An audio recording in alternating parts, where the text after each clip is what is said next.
The rain had been falling since dawn, a soft, steady rhythm tapping against the tin awning outside my aunt's old house. It was the kind of rain that made the world feel smaller, quieter, like everything was happening inside your own head. I remember standing by the window, watching the driveway blur into a grey smear, and thinking how strange it felt to be back here after so many years. This house had rules, unspoken ones, straight lines, straight expectations. I was staying for a week, just a week, while my aunt recovered from surgery. My cousin Daniel had offered to help, like the responsible golden boy everyone trusted. Football captain, girlfriend back home, the last person anyone would ever suspect of complicating my already tangled life. And yet, there he was. Daniel moved through the house like he owned it, like nothing here could ever surprise him. Heavy footsteps, doors left half open, a presence that filled rooms even when he wasn't speaking. I told myself it didn't matter. That I was older now. Wiser. That the tight feeling in my chest was just nerves. But nerves don't make you listen for footsteps. The afternoons were the worst. The house would empty out, my aunt asleep, the rain muffling the world outside, and I'd be left alone with my thoughts. I tried distracting myself, folding laundry, scrolling endlessly on my phone, rereading old messages I should have deleted months ago. You're safe here, I kept thinking. No one knows. No one can see you. That lie had kept me alive for years. The house smelled like dust and old wood, with a hint of coffee that never quite went away. Somewhere down the hall, a floorboard creaked. I froze, my breath catching before I even realized why. Then I laughed quietly at myself. Paranoia. That's all it was. Daniel was supposed to be out. I retreated to the guest room, closing the door gently, as if the house itself might overhear me. My phone buzzed in my hand, another message, another reminder of the part of myself I kept hidden so carefully. I sat on the edge of the bed, staring at the screen, my heart pounding for reasons that had nothing to do with the rain. Why does this still scare me? I wondered. Why does it feel wrong even when no one's watching? That's when I heard it. A sound. Too close. Too deliberate. Footsteps. I looked up just as the door handle turned. In that split second, 1,000 thoughts collided, fear, shame, something dangerously close to longing. I didn't know what Daniel would see. I didn't know what I would say. I only knew that whatever happened next would change the way he looked at me forever. And as the door began to open, one question burned louder than the storm outside. What happens when the person who was never supposed to know, finds out? It stopped just short, as if whoever was on the other side had hesitated. That pause stretched, thin and fragile, before Daniel's voice cut through it. You okay in there? I cleared my throat, scrambling to lock my phone, my pulse hammering so loudly I was sure he could hear it through the door. Yeah, just resting. Another pause. The handle loosened, then tightened again. Finally, the door swung open enough for his face to appear. His hair was damp, darkened by rain, a few strands clinging to his forehead. He looked different, less certain, less like the version of him everyone else seemed to know. I thought you went out, I said, forcing a casual tone. Was going to. He shrugged. Car wouldn't start. Of course. That was how it always happened. Not with grand explosions, but with small, inconvenient twists that trapped you in moments you weren't ready for. Daniel leaned against the doorframe, arms crossed, eyes scanning the room in a way that made me suddenly hyper-aware of everything, how close the bed was to the wall, how the curtains were half-drawn, how the air felt heavier now that he was inside it. You've been quiet, he said. All day. I'm tired. It wasn't a lie, just not the whole truth. He nodded slowly, like he was weighing something. The house groaned around us, a distant pipe knocking, rain ticking against the windows. Normal sounds, safe sounds, and yet my body refused to relax. Daniel stepped inside, closing the door behind him with a soft click. That sound landed somewhere deep in my chest. I didn't mean to pry, he said, lowering his voice. You disappear sometimes. You've always been like that. I looked away, my gaze fixing on a crack in the wall that I suddenly found fascinating. I've always been fine, have you? The question wasn't accusatory. That almost made it worse. For a moment, Neither of us spoke. The silence stretched, thick and uncomfortable, filled with things I didn't know how to say and things I was afraid he might. I could feel him watching me. You don't have to play it cool with me, Daniel continued. We grew up together. I know when something's off. Do you? I thought. Do you really know me at all? A flash of memory surfaced, us as kids, sneaking into this same room during family gatherings, whispering secrets we'd sworn never to repeat. Back then, I'd believed him when he said nothing could ever change between us. I believed a lot of things back then. I'm just dealing with stuff, I said finally. Daniel exhaled, rubbing the back of his neck. Yeah, me too. That surprised me. He moved toward the window, pulling the curtain aside to peer out at the rain-soaked yard. The gray light traced the outline of his shoulders, his posture tense in a way I'd never seen before. Everyone thinks I've got it figured out, he said quietly. Sometimes I wish they'd stop assuming that. The admission lingered between us. I studied him from where I sat, noticing details I'd never allowed myself to linger on before, the tiredness around his eyes, the way his jaw tightened when he was holding something back. He wasn't just the confident cousin anymore. He was a person standing too close to a truth neither of us had named. You don't have to be perfect, I said. He laughed softly. Easy for you to say. I almost asked why, almost asked what he meant. But some instincts are born of survival, and mine told me not to dig too deep. The rain intensified, drumming harder against the roof. Somewhere downstairs, a door slammed, my aunt shifting in her sleep, maybe.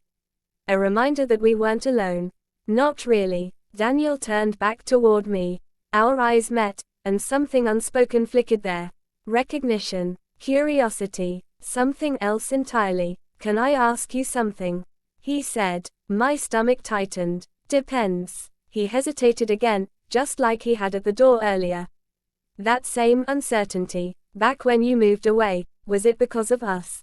The question hit harder than I expected. Us how? I asked, though my voice betrayed me. He took a step closer. Not threatening, just closer than necessary. You know, this place, the family, the way things are. I swallowed. I needed space, I said. To breathe. He nodded slowly. Yeah, I get that. Did he? The room felt smaller now, the air warmer. I shifted on the bed, suddenly unsure what to do with my hands, my posture, my face. Every movement felt too loud. You ever think about staying? Daniel asked. For good. The idea sent a jolt of panic through me. No, I said too quickly. Then, softer, I can't. Why? Because this house was full of ghosts. Because I had spent years building a version of myself that could survive outside these walls. Because being seen, truly seen, by someone like Daniel felt more dangerous than being invisible. I just can't, I repeated. He studied me for a long moment, then looked away, jaw tightening again. Okay, but the word didn't sound like acceptance. It sounded like a door left ajar. He checked his watch. I should see if the car's cooled down. Might try again. Relief and disappointment tangled in my chest as he moved toward the door. Daniel, I said before I could stop myself. He turned. For a heartbeat, I thought about telling him everything. About the nights I lay awake afraid of being discovered. About the messages on my phone. About the part of me I'd hidden since childhood. Instead, I said, thanks. For checking on me. He gave a small smile. Always. The door closed behind him, but the tension didn't leave with him. It stayed, coiled tight, echoing in the quiet room. Minutes passed. Then more. The rain slowed. The house settled. And just when I began to believe the moment had passed, that whatever had almost happened would remain unnamed, I heard footsteps again. Slower this time. Deliberate. Stopping right outside my door. And I wondered, was this the end of the conversation, or only the beginning? Instead, the door opened, slowly, carefully, like Daniel wasn't sure he was allowed to cross that line anymore. The hinges whispered as they moved, a sound so soft it made my skin prickle. I tried the car again, he said from the doorway. Still dead. I nodded, though he hadn't asked a question. He didn't step inside right away. He just stood there, one hand still on the door, his eyes scanning the room as if he was seeing it for the first time. Or maybe he was seeing me differently. I couldn't tell. You didn't answer, he added. I thought you'd gone downstairs. Changed my mind. Of course you did. He closed the door behind him, this time without hesitation.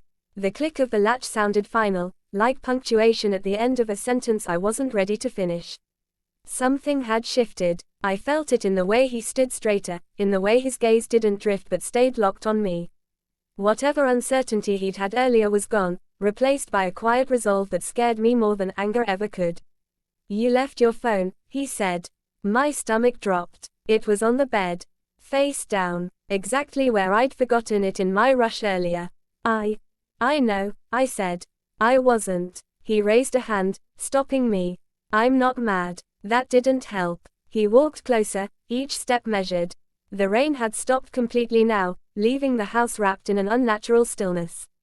Even the walls seemed to be listening. I didn't mean to see anything, Daniel continued. It buzzed. I thought it might be important. My chest tightened. Important was one word for it. You shouldn't have looked, I said quietly. I know. He sighed, running a hand through his hair, pacing once before stopping directly in front of me. Too close. Close enough that I could see the faint scar near his eyebrow from when we were kids, could smell the rain still clinging to his jacket. I didn't know, he said. About you. There it was. The truth, laid bare without naming itself. I felt exposed in a way I never had before, not just seen, but understood without permission. Every instinct screamed at me to deny it, to laugh it off, to retreat into the version of myself that kept the peace. Instead, I whispered, now you do. The words felt heavier than they should have. Daniel's jaw tightened. Why didn't you tell me? I let out a bitter laugh. Because this is what happens when people find out. This, he repeated, talking. I looked up at him then, really looked. You don't get it, I said. It's not just talking, it's the way people look at you after. The way everything changes. Does it? He asked. Yes, I snapped. Then softer, always. Silence stretched between us, thick with everything we weren't saying. I could feel my heartbeat in my throat, my hands trembling despite my efforts to stay still. I kept thinking I was imagining things, Daniel said finally. Growing up, little moments. The way you'd pull away. The way you never talked about anyone you liked. I flinched. Memories I'd buried surfaced uninvited, family dinners, teasing questions, my practiced smiles. I thought it was my fault, he went on. Like I'd done something. No, I said quickly. Never you. Then why does it feel like I lost you? The question cracked something open inside me. I didn't leave because of you, I admitted. I left because staying meant pretending forever. Daniel exhaled sharply, turning away for a moment, his hands braced against the dresser. His shoulders rose and fell, like he was steadying himself. I don't know what to do with this, he said. Neither did I. He turned back, his expression raw now, stripped of the confidence he wore so easily around everyone else. Part of me wants to pretend I never saw those messages. That nothing's changed. And the other part? I asked. He hesitated. The other part is angry, he said. Not at you. At the fact that you had to hide. That I didn't know. The guilt hit hard, sharp and sudden. I never wanted to hurt you. I know. Another pause. Longer this time. Did you ever think about telling me? He asked quietly. I searched his face for judgment, for disgust, for anything that would tell me this was a mistake. All I saw was confusion, and something dangerously close to concern.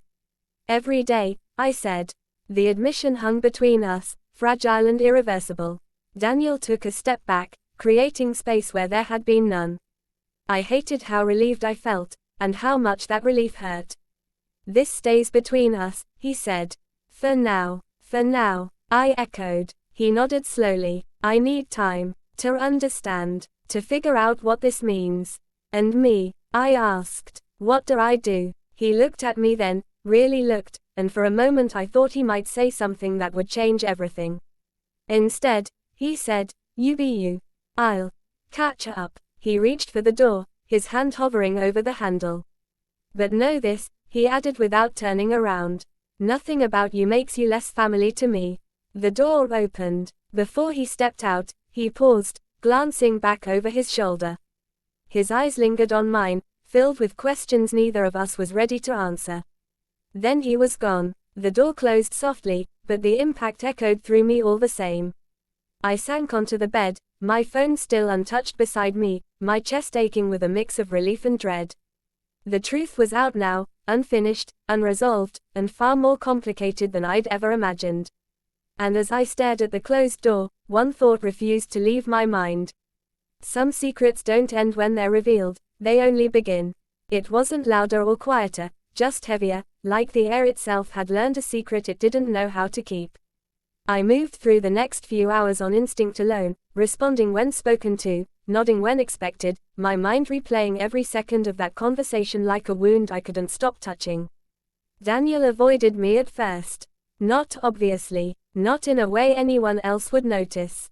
But I felt it in the spaces he left between us, in the way he chose the far end of the table, in how his answers stayed short and careful, like he was afraid one wrong word might reopen something he'd barely managed to close. I told myself that was good. Distance meant safety. Still, every time I heard his footsteps, my body reacted before my thoughts could catch up. A tightening in my chest. A pause in my breath. Awareness sharpening for no logical reason at all. That night, the rain returned. Soft at first, then heavier, tapping insistently against the windows. I stood at the sink, washing the same mug twice, watching my reflection ripple in the glass. I looked the same, sounded the same, and yet everything felt irrevocably altered. I kept wondering what he was thinking. Did he regret saying anything? Did he wish he'd never opened that door? Or was he lying awake, just like me, replaying words that couldn't be taken back? A floorboard creaked behind me. I didn't turn right away. I didn't have to. You don't have to clean that again, Daniel said quietly. I set the mug down, my fingers lingering on the porcelain longer than necessary. Habit. He stood a few steps away, close enough that I could sense him without looking. There was an awkwardness to his presence now, like we were both carefully navigating unfamiliar ground. I'm heading out early tomorrow, he said. Going to check on the car properly. Might take a while. Oh. I replied. Okay. Silence followed. Not the comfortable kind we'd shared as kids, but something brittle, stretched thin. I meant what I said, he added suddenly. About you being family. I turned then, meeting his eyes. They searched my face, cautious but sincere. I know, I said. But knowing didn't make it easier. He nodded, like that settled something, though I wasn't sure what. Then he hesitated, hands flexing at his sides. This doesn't change who you are, he continued. Or who I am. It just complicates things. I let out a slow breath. Complicated is kind of my specialty. A faint smile flickered across his face, gone almost as soon as it appeared. Yeah, I've noticed. For a moment, it felt almost normal. Almost. Then his gaze dropped, just briefly, to the space between us, and something unspoken passed through the room. Not desire, not accusation, just awareness. Of boundaries, of how close we were to crossing lines neither of us wanted to name. Daniel stepped back first. I should get some sleep, he said. Yeah. I agreed. Me too. He turned to leave, then paused at the doorway. We'll figure this out, he said, more like a promise to himself than to me. After he left, I stood there long after the lights were off, listening to the rain and the distant hum of the house settling. My heart ached with a strange mix of relief and loss. Relief that nothing worse had happened, loss for something that had never truly existed but still felt real in its absence. Lying in bed, I stared at the ceiling, my thoughts circling the same question over and over. Had telling the truth brought us closer, or quietly pushed us apart? Outside, thunder rolled faintly in the distance, unresolved, lingering. And I realized that whatever came next, distance, understanding, or something neither of us was prepared for, this was only the beginning of the fallout. Because once a truth is spoken, it never really goes back to sleep. The morning came gray and silent, the sky still heavy with rain-soaked clouds. I stayed in bed longer than usual, listening to the house wake up around me, the slow shuffle of Daniel in the kitchen, the distant hum of the heater, the faint squeak of the floorboards as he moved. Everything felt charged, as if the air itself remembered last night and was holding its breath. Daniel didn't speak to me as I joined him for breakfast. Not in the way he used to. No teasing remarks about my cereal choice, no casual comments about the weather. Instead, he poured himself a cup of coffee, eyes fixed on the steam curling from the mug, and I realized the quiet between us had grown heavier than any words. "I'll be checking the car again today," he said, voice neutral, almost rehearsed.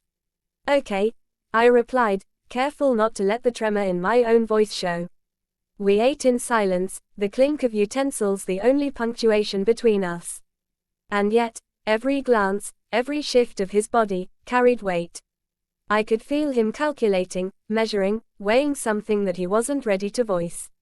And I was doing the exact same thing, afraid to speak, afraid to act, afraid that a single careless word might undo what little equilibrium we had left. Later, I found myself wandering into the living room, hoping for a sign that some part of him hadn't changed. But the moment I stepped into the space he'd occupied, I felt it, the residual tension, the invisible barrier neither of us had crossed yet. I sat on the couch, absently tracing the fabric, and waited for something that didn't come. A text buzzed on my phone. I didn't recognize the number at first. It read, "I need to see you. Alone." My chest tightened. The words were simple, but the implication, unspoken and raw, sent a jolt through me. Part of me wanted to delete it, to pretend it didn't exist, but another part, a darker, more reckless part, wanted to reply immediately. Daniel hadn't sent it. I knew that instinctively, yet as I stared at the screen, 1,000 possibilities unfurling in my mind, I couldn't stop thinking about him. About the way he'd looked last night, the hesitation, the curiosity, the unspoken things lingering in the space between us. I slipped my phone into my pocket, heart hammering. Somewhere in the house, Daniel's footsteps echoed again. We passed each other in the hallway, a brief brush of shoulders that made my entire body flare with awareness. He didn't speak. I didn't speak. But in that silence, in that fleeting touch, everything was said. And yet, nothing was resolved. I knew one thing for certain, the tension wouldn't disappear. It would fester, quiet and persistent, until it demanded attention. Until we either confronted it, or destroyed it by ignoring it. As I retreated to my room, the clouds outside shifted, a sliver of sunlight breaking through the gray. For a moment, it felt like hope, but just for a moment. Because the truth we had stumbled into was a living thing. And living things never stay contained. What happens when desire and fear collide, and the person you trust most becomes the one who could unravel everything? I didn't have an answer. Not yet. And maybe I never would. The house was silent again, but the storm hadn't passed. Not inside, not between us, and not in the fragile space where everything dangerous had begun. If you want, I can also create a visual prompt for each section of this story to guide a faceless video, keeping the suspenseful and dramatic tone intact. It would make the story ready for a full faceless video adaptation. Do you want me to do that next? The rain had been relentless all morning, drumming against the roof of my aunt's old house in a rhythm that made the world outside blur into gray. I sat by the window, fingers tracing the condensation on the glass, watching droplets race each other to the sill. The air smelled of wet earth, dust, and faint coffee, comforting and oppressive all at once. It was the kind of weather that made you think too much, that made secrets feel heavier than they already were. I was here for a week, my aunt recovering from surgery. Alone, mostly. That was how I liked it. Alone with my thoughts, my regrets, the parts of myself I kept hidden. Except, not completely alone. Daniel, my cousin, was around. Always moving through the house like he owned it, confident, self-assured, the kind of person everyone trusted without question. The football captain. The golden boy. My cousin. I'd always admired him from a distance, the way he carried himself, the easy charm. But admiration had a way of twisting into something else over the years, something I couldn't quite name. Something I told myself I had to hide. The house was quiet, almost unnervingly so. My aunt's room was silent, the rain acting as a lullaby to her sleep. I tried to focus on mundane tasks, tidying the guest room, folding laundry, scrolling through my phone. But my thoughts kept drifting back to Daniel. To the way he moved through this house, as if it were always his stage. To the fleeting moments from our childhood, Whispered secrets behind closed doors, glances that lingered too long. A floorboard creaked somewhere down the hall. My heart caught. I told myself it was nothing. Probably him, checking on my aunt. Or maybe just the house settling. Yet the small spike of fear that ran through me refused to dissipate. I tried to push the feeling aside, but it stuck like a shadow. Something in the house was off. Or maybe it was just me. My hands trembled slightly as I reached for my phone. A message popped up, a simple notification, but it made my pulse jump. My thumb hovered over the screen before I set it down, trying to steady myself. Then I heard it. Footsteps. Slow. Hesitant. Not unusual. Daniel moved softly when he didn't want to be noticed. But the timing, the sudden awareness that he might be nearby, that he might see something I wasn't ready for, made the room feel smaller. My chest tightened. I leaned back, pretending to read, pretending to be anywhere but here. And in that moment, the old familiar mix of dread and curiosity flooded me, an ache I had long since learned to hide. The door handle clicked. Just a fraction. My breath caught, and I wondered, as I had 1,000 times before, what would happen if he saw me for what I truly was. Not the cousin everyone thought they knew. Not the careful, measured version I showed the world. But the me that existed in the quiet, alone with my thoughts, the part one had spent years hiding. The storm outside raged on. But inside, another kind of storm had begun. What happens when the person who should never know, walks in anyway?